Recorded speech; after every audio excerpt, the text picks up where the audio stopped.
An avid cyclist dreams of turning his passion into a business. He consults his banker to help find the best path. Now bike wheels are being built, and all it took was a little push to get rolling. First Horizon Bank. Let's find a way. Go to firsthorizon.com/Clint. Hey, wait. Am I early? Or am I late?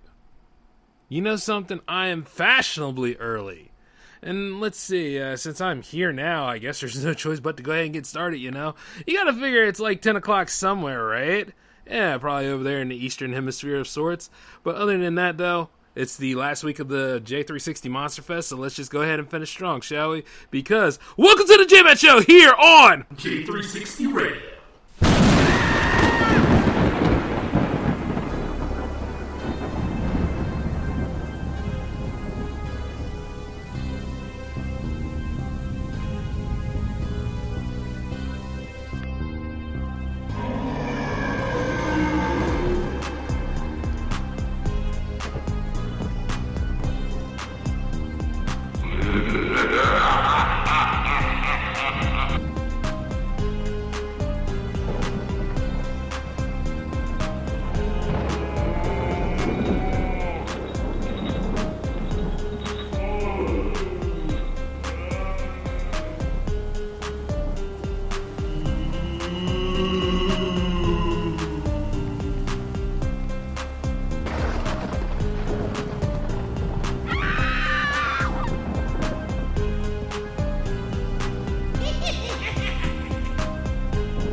A lifetime of hard work, children laughing in the kitchen, family photos on a restaurant wall, a legacy that lives on.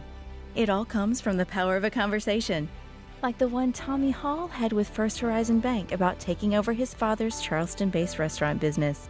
Now the table is set for a whole new generation. First Horizon Bank. Let's find a way. Go to firsthorizon.com/Tommy. First Horizon Bank, member FDIC.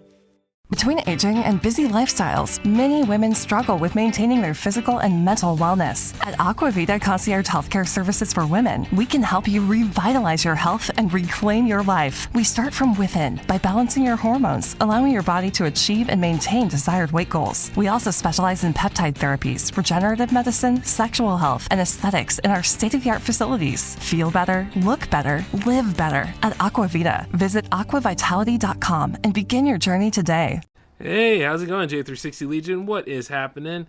Welcome to the J-Man Show for episode 225. I am your host, J-Man, of course.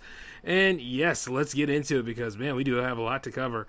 You know, there wasn't a J-Man episode that happened last week. Matter of fact, I put Hangouts to the forefront because, you know, it was my birthday week and I wanted to celebrate something with my friends.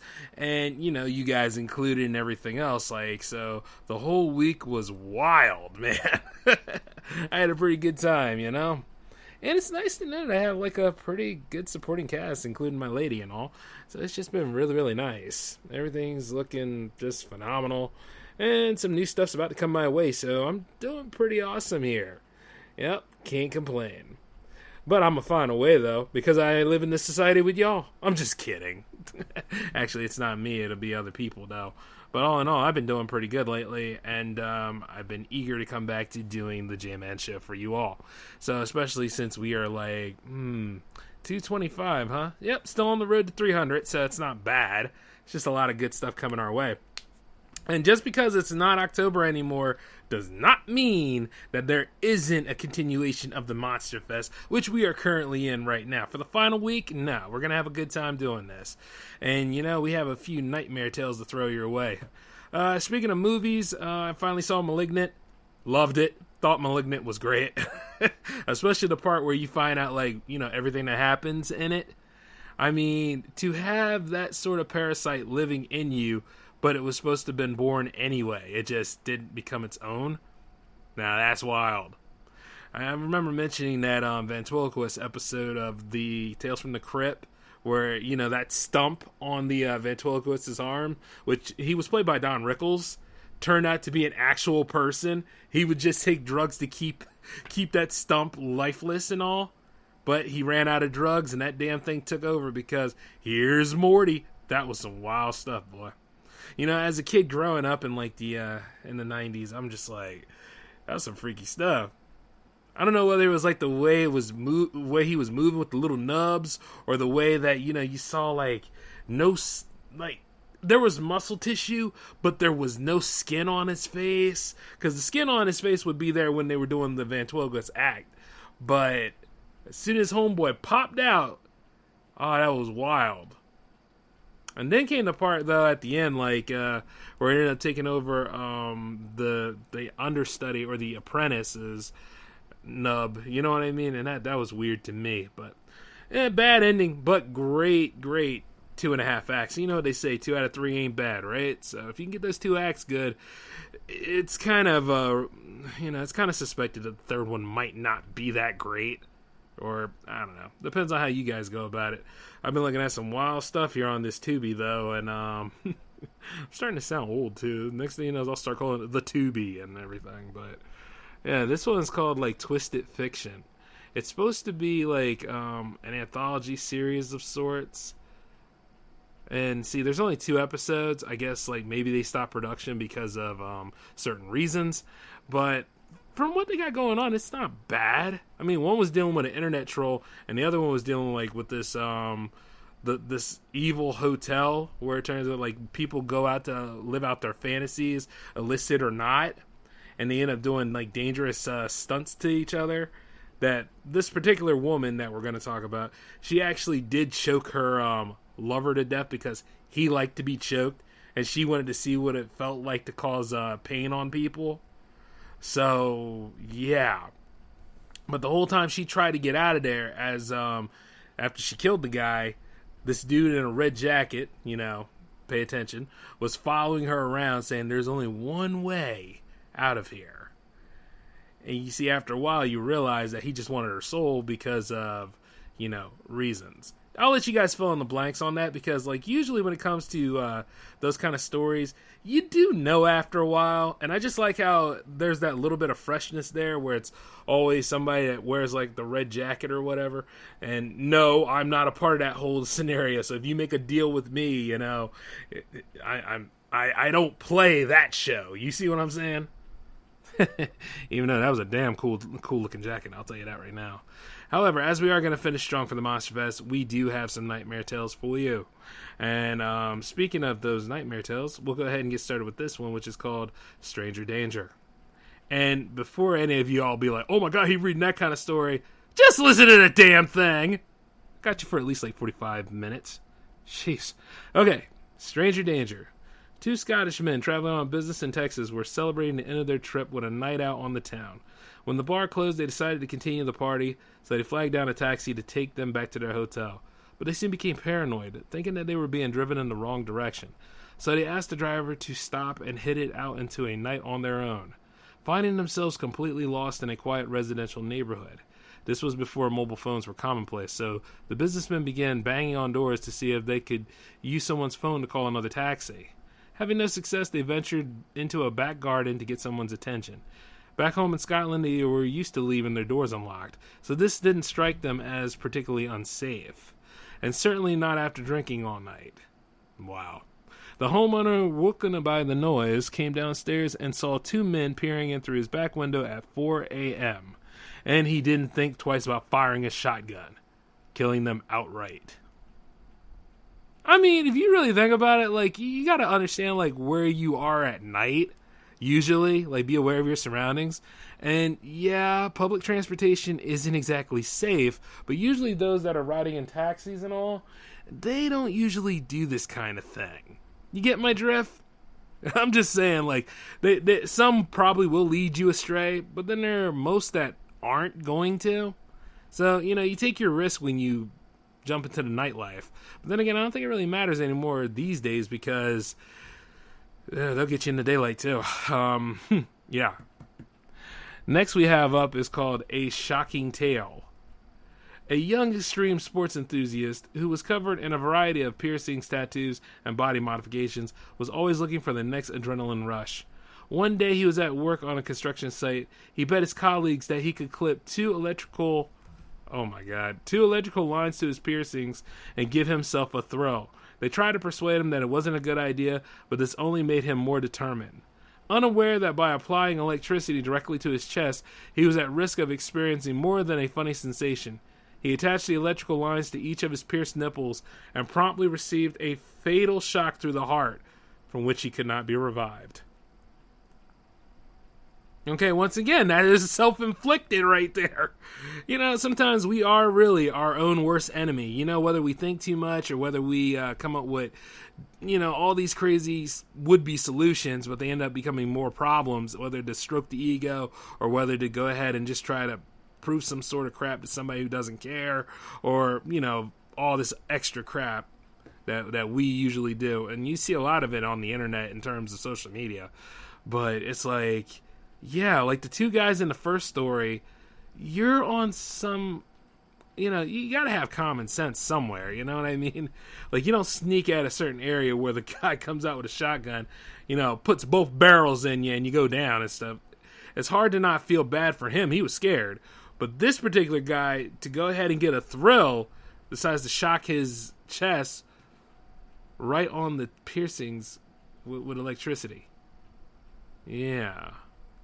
Yeah, that really makes a lot of sense. Disgusting. You know what I mean? Boy. Anyway, the next one is called Don't Drink the Water. When you are abroad in a strange country in a strange hotel, you expect things to be a little different to life back home. Don't drink the tap water is probably something you'll be commonly told. But you probably wouldn't expect to hear that in Los Angeles. In 2013, tourists at a hotel in LA had noticed that something was a little odd. The pressure was weak and the water in the shower would run black for a while before turning clear. It also had a funny taste and smelled unusual.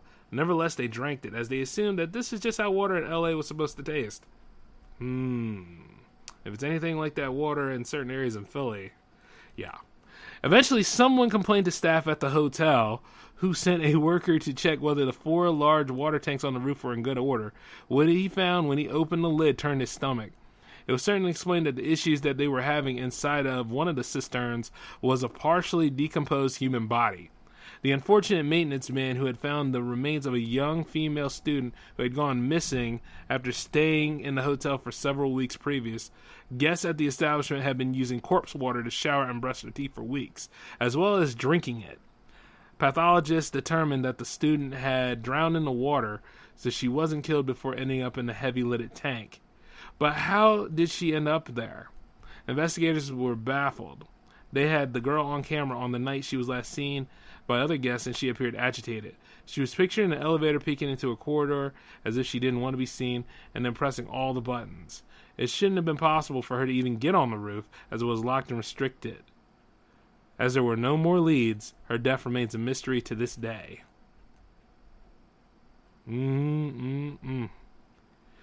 Yo, so a little bit of that unsolved mysteries kick right there. That's just enough to just be like, you know what? I'm out.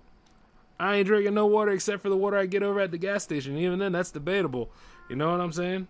Little things like that. And speaking of which, people are on this damn thing talking, so I have got to turn that off. Jeez. Yeah, you know, I got my phone over here on the side, so just make sure I was on time. But as I am early, you know, I'm making it count. All right, so your next one is called The Tunnels. Now, all the kids knew about the tunnels beneath the city. Most cities have sewer tunnels, but these were different. Some people said that they were built over 100 years ago as hiding places in case a war ever broke out. Others heard that they used to be part of a secret underground prison. Most of the adults in the city knew they were actually old mine tunnels.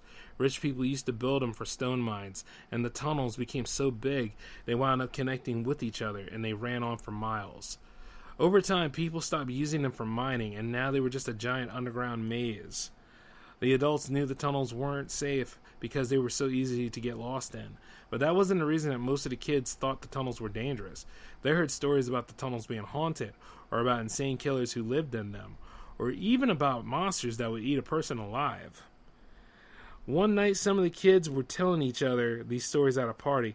Most of them took the story seriously, except for one girl, Masha. She even said it would be fun to explore the tunnels. Uh-oh.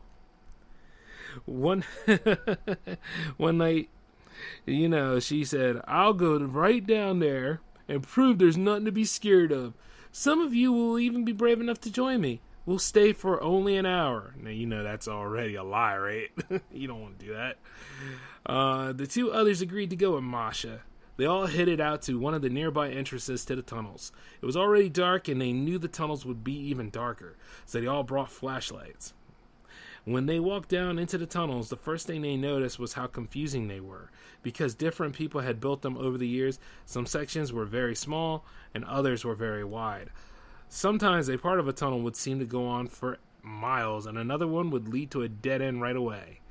The two who'd gone in with Masha quickly realized that it would be very easy for them to lose their way if they kept going deeper into the tunnels to explore them. There wasn't much to see anyway. There weren't any ghost killers or monsters, just miles and miles of brick walls. Masha, still curious, though, said, "Come on, I want to get some good pictures to show everyone." The others wouldn't go further. They already seen enough. "Okay, fine," Masha said. "We said we stay for an hour. As you two stay here, I'm going to walk around a little more." "You'll be sorry." Anyway, sorry. Masha started walking deeper into the tunnel, and after about a minute, the others couldn't see the glow from her flashlight any longer. A half hour passed, and then another. Masha should have been back by now. They started calling for her, but they never got an answer. This went on for almost half an hour. And that's when they decided to go back to the party and let everyone know what happened. When they told their stories, the other kids decided they had to tell their parents about Masha. The adults called the police, who spent the next few weeks looking for Masha in the tunnels. She never showed up. No one ever saw Masha again. And all the kids told stories about her. Some say a killer or a monster must have found Masha. Some even claim if you went down into the tunnels, you could still hear her crying for help some nights. But most people know the truth. It wouldn't have mattered if it was a killer or a monster had found Masha in the tunnels. They would go on for miles. Masha probably just got lost, and in the dark took too many wrong turns and never found her way out. She's probably still in there, but by now, she would be a skeleton. You know something? That's probably true, because, I think there's a lot of areas in this old mining town in PA. If you go down in it, well, of course, it's cooking. It's Centralia, where it's, burning and stuff over there. But, yeah, they used to be, a whole area of mines, and you could go down in there, which I would not recommend you do. But, yeah, you would get lost if you didn't have, any sort of way to bring you back to where, the entrance would be. I wouldn't recommend going into some mining areas. Not only that, because cave-ins are apparent, too. So, if Masha is still floating around out there, chances are she's probably dead. If you get my drift. You know what I'm saying? So, there's, little things like that. But, how would you guys handle it, right? If you were ever put in a situation like that, would you go into a cave? Would you go into a haunted area like that? I wouldn't recommend it. Of course, though, with haunted houses, it's a little... No, I wouldn't do that either, because you know why? You never know who's sitting up there in the corner with 2 loaded barrels ready to go ahead and make you fly away at any moment. And I'm not talking about the cool stuff from Peter Pan either. You're just gonna be gone. Gone, I said. Oh, man. Alright, so here's another one for you. This is called the Soldier's Corpse. This happened during the Civil War. Some wounded soldiers had camped out near a small town to wait for the doctor to arrive. But it took him a long time to reach them. And by the time he did, one of the soldiers had died. The doctor took him to the Undertaker. The Undertaker had a very busy night ahead of him because he didn't have time to preserve the soldier's body right away. He put it in a tub with ice water, and that would keep it preserved until he had time to do his work. The body stayed in the tub like that until morning, and then that's when the Undertaker started the work of preserving it for a burial. He began by sewing the corpse's mouth shut, and then he placed a needle and a tube into each arm. One tube would pump the fluid that preserves the corpses in the body, and the other tube would drain the corpse's blood. And that's as far into his work as the Undertaker got, because suddenly the corpse sat right up. When he noticed the tubes in his arm, he pulled them out. He looked like he was trying to talk, but he couldn't with his mouth sewn shut. All this lasted for a minute. The preserving fluid had already been pumped into the soldier's corpse. It was poisonous, and soon the soldier settled back down. The look on his face seemed to be that of a man who knew he was dying and had accepted it. Many odd things started happening at the Undertaker's office soon after. The Undertaker would leave a room, and when he came back, he would see that the furniture had been moved. And even though there was no one else in the shop to move it, sometimes even bodies had moved. And that wasn't all. The Undertaker had to start hiding the fluid and needles he had used to preserve corpses. No matter where he hid it, the fluid would go missing, and all he would find in its place was bent needles. This was all a little funny to many townsfolk, but they thought some practical joker had been behind what was going on at the Undertaker's office. But it wasn't funny to the Undertaker. He knew it had something to do with the soldier whose corpse had suddenly come to life, and in less than a year, he'd gone insane. Doesn't take much with that, you know. Doesn't take much with that. Because think about it. Like, when you work in the deals of death and you are over here getting a body prepared for its, eternal rest, you're going to see some wild stuff because the bodies tend to still move even after the person is dead in some circumstances. And then you wonder how dead somebody currently is until, it finally has rigor mortis setting in, or you see like the eyes winking at you and stuff. There's a whole lot of wild stuff when it comes to embalming. You get my drift? But, as we talk about that, and speaking of eyes, this next one here is called glowing eyes. Something strange had been happening at the mine for weeks. Miners working near the slope where the mine would begin would spot an odd-looking animal from time to time. It was gray, furry, and about 5 feet tall and 8 feet long, and it stood on all fours. What made it truly frightening were its eyes. They were bigger than the eyes of any other animal from those parts, and they glowed as bright as a car's headlights. Whenever the animal showed up, it would simply do the same exact thing.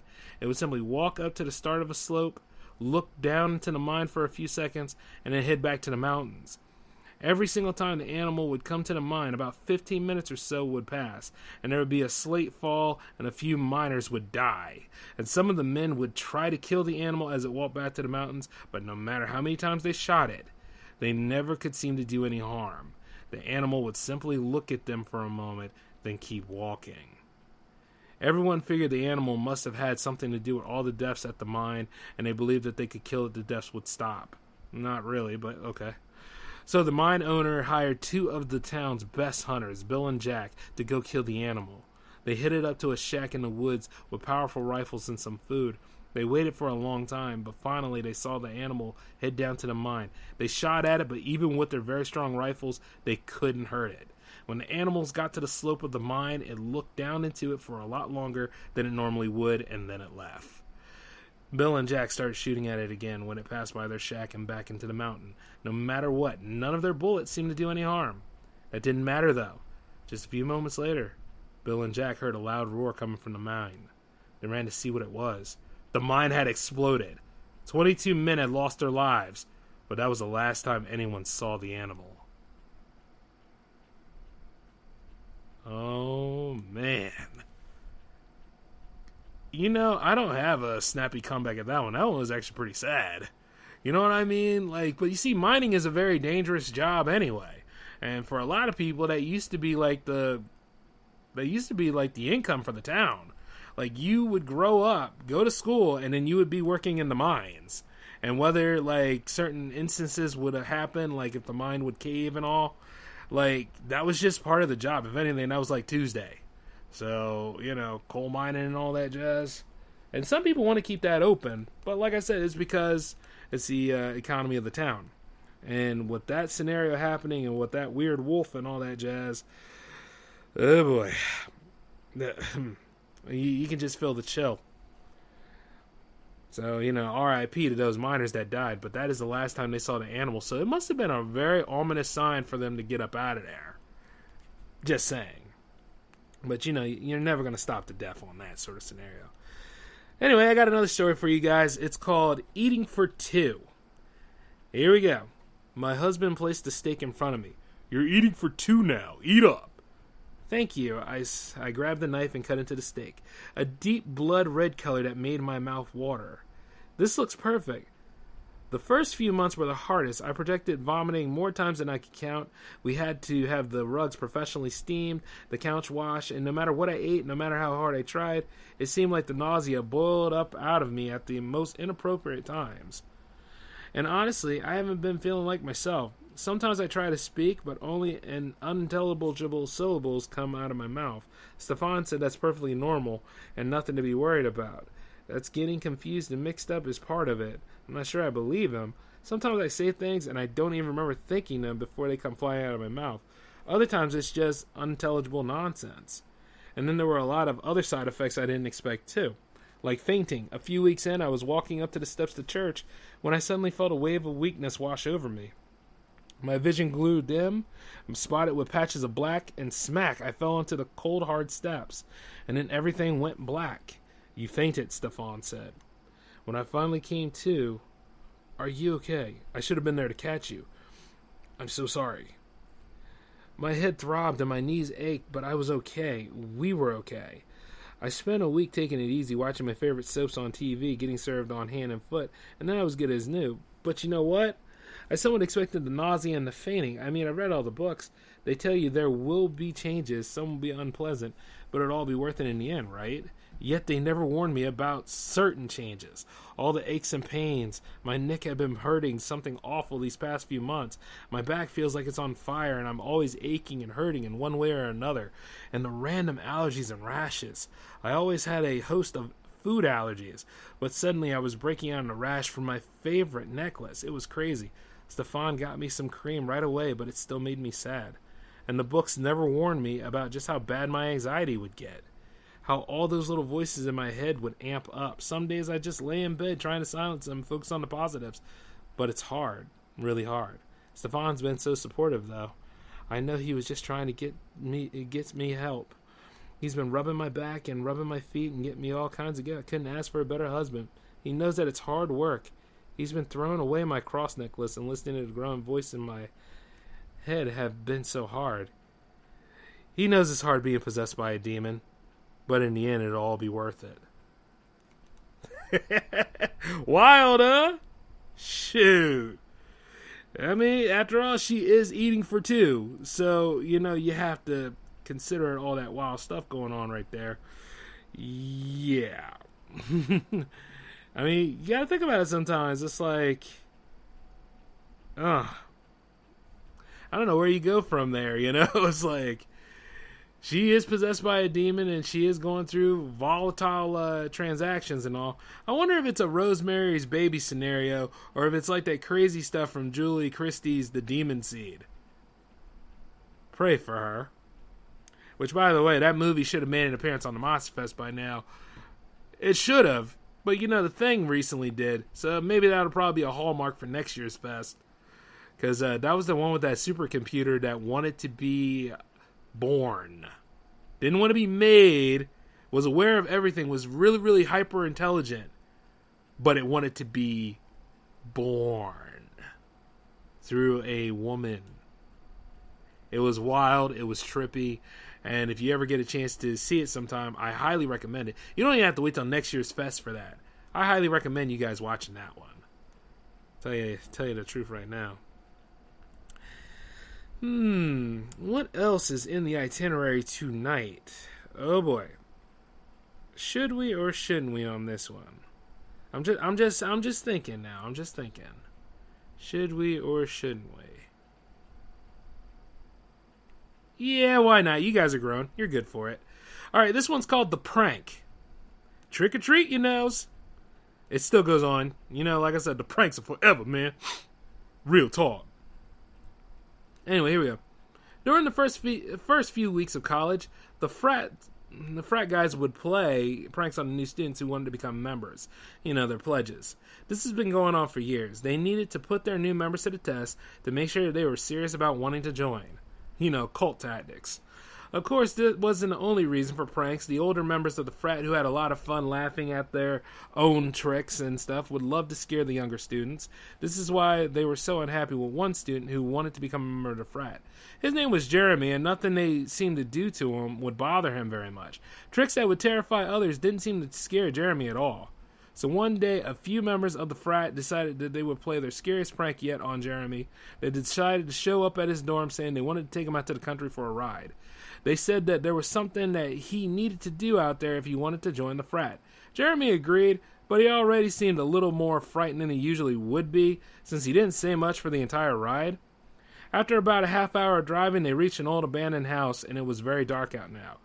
"We're going down to the basement," the driver of the car said. "We have to show you something down there, Jeremy." They all went down to the basement, two of them holding Jeremy by the arms to make sure he wouldn't run away. The driver carried a bag with him. Jeremy wasn't so sure what could possibly be in it, and when they got down to the basement, they needed flashlights to see, and it looked like all that was down there was a small bed. "Get on the bed, Jeremy," the driver said. "You have to do this if you want to be part of the frat." Isn't it something how they get you to do all this crazy stuff so you could be part of an elite club? It's so weird. At first, Jeremy didn't move, but he figured that this was just a prank and he'd be fine. But when he got on the bed, the boys suddenly held him down. They tied his arms and legs to the bed so tight that he could barely move. Then they put a gag in his mouth and a blindfold over his eyes. "Don't worry, Jeremy," the driver said. "All we're going to do is cut your arm a little so we can get a few drops of blood. We need to know if you have what it takes to be a member of our frat." Once again, that seems like a bit much for people to be in the boys' club, but then again, I don't know. I always wonder about those Freemason, you know what I'm saying? What exactly is so secretive? But keep going. Jeremy tried to struggle, but he was tied up so tight that he couldn't do anything. In the meantime, the driver took out a knife. He never actually planned on cutting Jeremy, but instead of using the sharp side of the blade, he ran the flat, dull side of it along his arms, while one of the other boys poured a little bit of cold water over the spot where the driver had run the knife along Jeremy's arm to make him think that he was actually cut. They knew Jeremy was so scared that he wouldn't realize the water wasn't actually his blood. They all tried very hard not to laugh while they played their trick. They also had set up a pan beneath Jeremy's arm so that he could hear the water dripping down. They tied the water bottle to a rope, hanging it perfectly from the ceiling, tilting it just so perfectly that it would slowly drip onto the pan. That way Jeremy would hear the dripping and think that he was still bleeding. "We're going out for a little bit," the driver said. "We should be back in a few hours. Don't bleed too much, Jeremy. We hope none of the rats down here get you while we're out." The older members of the frat went driving around for a while, joking about how badly they had finally scared Jeremy. They couldn't wait to see the look on his face when they got back. But when they finally did get back to the basement, that all changed. Jeremy was so still that it looked like he had fallen asleep. When they took the blindfold and mouth gag off, they could see that his face was frozen in a look of complete fear. They tried to get Jeremy to snap out of it, but he wouldn't respond. The frat members got kicked out of the school after that. The doctor had told them Jeremy died of fright. Well, when it comes to club games, right? That was a bit much. Actually, they did stop hazing like that at University of Delaware one time because kids kept getting hurt. Like, they used to have, people strapped up to light poles and stuff, and they would, pour water on them to see, how much of the water they could actually stand and stuff, and shave the person's head or, put initials in them using certain bobby pins or whatever. Not bobby pins, but office pins and all that jazz. They would go ahead and try to, take a safety pin and try to mark the initials of the frat in them and stuff. People used to go really, really crazy when it came to initiations and stuff like that. That's just damn. I mean, originally people wanted to join up because they wanted to be part of a brotherhood or they wanted to be part of a social group. But nowadays nowadays you can't do this anymore because it's considered harassment. But when I was going to DSU at the time, you could see them out there doing their little parties and all their little associations and stuff like that. But I think nowadays it's not as rigorous as it would be it's not as rigorous nowadays because certain people can't handle that. And truth be told, you wouldn't want to go through this kind of situation in the first place. So it's true to form, and I'm sure there's a lot more nightmare stories on in terms of college and all that jazz, but when it comes to pranks like that, don't do that kind of crap, Alright, anyway, next we have, and this will be your final one tonight, this one is called Chop. So here we go. Sometimes brothers are like each other in many ways, but that wasn't the case with the Harrison brothers. One of them was a nice young man who was kind to everyone, the other one was a brute. When Mr. Harrison died, he left his boys the farm. The nicer Harrison brother wanted to sell his half. This made his brother so angry, he killed him with an axe. The farm had been in the family for years, and he wouldn't believe his brother would want to sell any of it. He decided to hide the body under the floor in one of the farm rooms, and later that year he also married the girl his brother had been planning on marrying. That's when strange things began to happen at the farm. Anytime the mean Harrison brother was near his wife, they both would hear a chopping sound. It would only go away when he was no longer close to her. This scared the young woman terribly. She only lived in the farm 1 week when she told her husband she couldn't stand being so frightened anymore and needed to leave. She asked him to come with her, but he wouldn't leave his farm. He tried to kill her instead. But she was luckier than the murdered Harrison brother. She managed to run away and get to a neighbor's farm. When she told a neighbor about what happened, they went to the Harrison farm to stop her husband from escaping before the police arrived. However, when they got there, they found the evil Harrison brother already dead. He'd hang himself. But before doing so, it looked like he pried up the floorboards.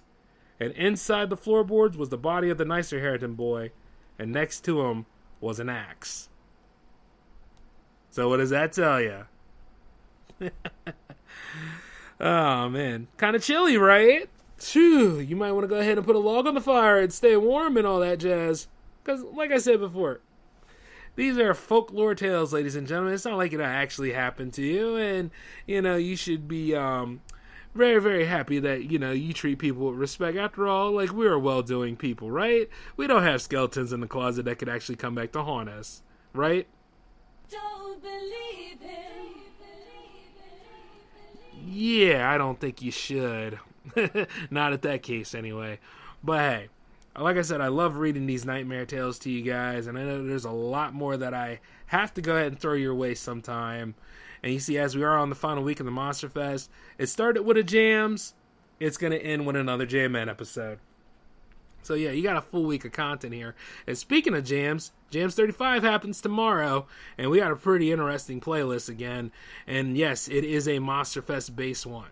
So we're just going to go ahead and party out this final week. It's been lit, and it's been a long time coming. And then of course, it'll be the Kaiju weekend. So you'll be seeing a lot of clips from different Godzilla films that I have around here. And not to mention some riffs here and there too. So, also, what else do I have for you? I have ratings to throw your way, I know that. So I'll be on that stuff tomorrow. And until then, though, I want you guys to take it easy for me. And I want to thank you all for being supportive. Oh, speaking of which, about the J-Man show, yeah, it's coming down, guys. I think it is going to be a wrap soon. On, let's see. It's November now. So on the 16th of November, stay tuned for something, okay? Just want to let you guys know that. Other than that, though, you guys take it easy. I will catch you all laters. Peace.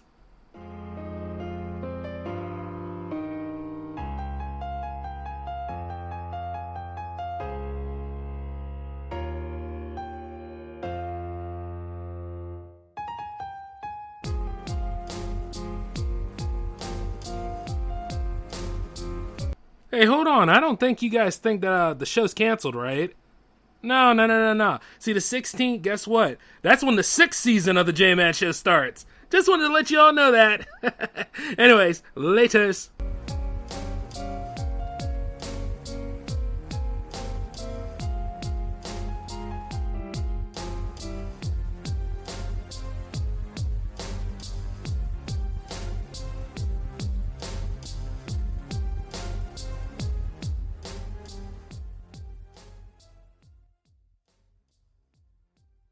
Between aging and busy lifestyles, many women struggle with maintaining their physical and mental wellness. At Aquavita Concierge Healthcare Services for Women, we can help you revitalize your health and reclaim your life. We start from within by balancing your hormones, allowing your body to achieve and maintain desired weight goals. We also specialize in peptide therapies, regenerative medicine, sexual health, and aesthetics in our state-of-the-art facilities. Feel better, look better, live better at Aquavita. Visit aquavitality.com and begin your journey today.